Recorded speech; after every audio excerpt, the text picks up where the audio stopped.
and welcome to Study English IELTS Preparation. I'm Margot Politis. One of the skills that is assessed in the IELTS speaking test is fluency. Fluency is speaking at a natural pace without hesitating too much. But fluency doesn't mean speaking quickly. Sometimes speaking too fast can make it harder to be understood. Another aspect of fluency is the smoothness of your speech. This means that you don't always stop to try to think of the right word. Listen as the golfer in the next clip talks about her career. Golf is a very interesting game. It can be very frustrating and annoying, and but then it can be it can be really fun and challenging, which makes it fun, I guess.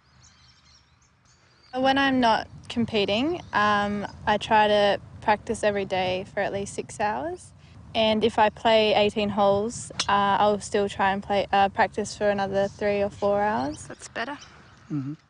You may have noticed that she used expressions such as like, you know, and I guess. These are called fillers.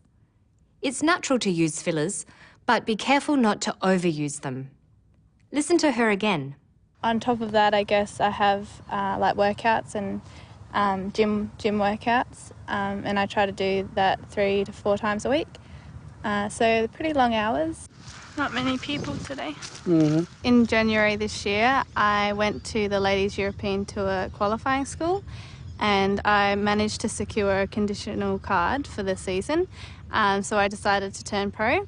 This meant that, I'd give up my amateur status and I'd be playing for money, I guess, is the main difference. Fillers are used to tell your listener that you haven't finished, but you are thinking of what to say next. They don't carry meaning like words do. Now let's listen to a speaking test candidate using fillers. Okay. Well, one of the buildings I really like in Sydney is the Queen Victoria building. I've been here for a year only in Sydney, so I haven't had the chance to actually visit many public buildings, but I know this one very well. I like it because it's got a very interesting old style, and it's very elegant, it's very spacious. I don't like the modern type of buildings, with many stories and very modern and contemporary. I like the Queen Victoria building because it's elegant. To begin her talk, she uses several fillers. Okay. Well, one of the buildings I really like in Sydney is the Queen Victoria building. Saying, okay, well, helps her get started on the topic of her favourite building. She is thinking of what to say and not how to say it. She uses and to give her time to think of what to say next at points in her speech, such as at the beginning of a sentence when she's linking information back to what she's just said. One of the buildings I really like in Sydney is the Queen Victoria building.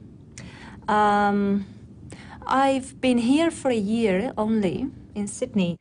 Next, she uses fillers just after the words because and to give her time to think of reasons.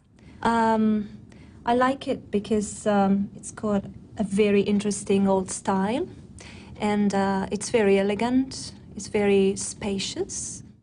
She also uses the filler, you know, but this time to show that she is sharing knowledge. In this case, that modern buildings have many stories. I don't like the modern type of buildings, with many stories and very modern and contemporary. Let's listen to another clip where she uses you know in the same way while answering a question about eating habits in the future. Well, I think they will, because, the rhythm of life, the pace of life is becoming, more and more stressful and faster. So I think there is less time to eat, and we have to eat in smaller amounts, but with the same quantity of vitamins and nutrients. She uses expressions with similar meanings, the rhythm of life, the pace of life, to help her talk flow. Using synonyms, opposites, and related vocabulary gives continuity to her talk. It makes it possible to continue talking without repeating the same words. Listen again. Well, I think they will, because, the rhythm of life, the pace of life is becoming, more and more stressful and faster.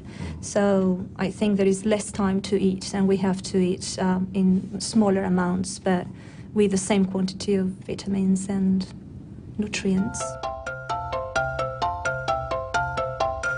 Being able to talk on a variety of subjects confidently will make it easier to maintain fluency. Listen to this man, who was a concert master in a symphony orchestra, talking about his violin. This violin, it was made around they figure around 1810 in Cremona, in Italy. And Cremona, of course, is where all the it's the best lineage of makers are from Cremona. Stradivarius, of course, which is the most well-known violin maker, originated from Cremona. And so this kind of is a descendant of the Cremonese line of making. And I've been lucky enough to own this violin. My parents bought it for me when I was 14, I think. So very, very lucky to have a nice almost 200-year-old Italian instrument. He was thinking of better ways to say what he meant and was able to easily change what he was saying mid-sentence. Listen again. This violin, it was made around they figure around 1810 in Cremona, in Italy. And Cremona, of course, is where all the it's the best lineage of makers are from Cremona. Maybe this is not perfectly correct English, but it is acceptable spoken English because it remains fluent. Hesitating to correct your grammar disrupts your fluency. Only by practicing can you improve your fluency. A teacher or native speaker will help you with your accuracy. Fluency is not only your ability to speak smoothly and continuously, but also your ability to speak at an effective speed. Speaking too slowly or too quickly is unnatural. Aim to speak at a relaxed and natural pace. Let's listen to this student talking about public transport in Sydney. Listen to the speed of her speech.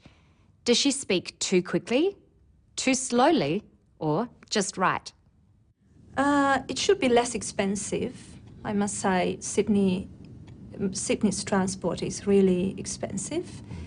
Should be less expensive, but one of the problems is the frequency of transport. Sometimes you have to wait like 20 minutes for the bus to come. Her speech rate is just right. She is neither too quick nor too slow. The pace is reasonable and appropriate, and she sounds natural. You should practice modelling the pace of your speech on that of a native speaker. Listening carefully to a large range of English speakers is one of the most effective ways to help you achieve fluency yourself. Once you are used to the natural pace of English, you should record your speech and check whether you're speaking at that pace. Fluency is most important in part 2 of the speaking test, the long turn. It's when you have to speak for 1 to 2 minutes on your own. That's all for today. For more about fluency, go to our website. Good luck with your studies. Bye for now.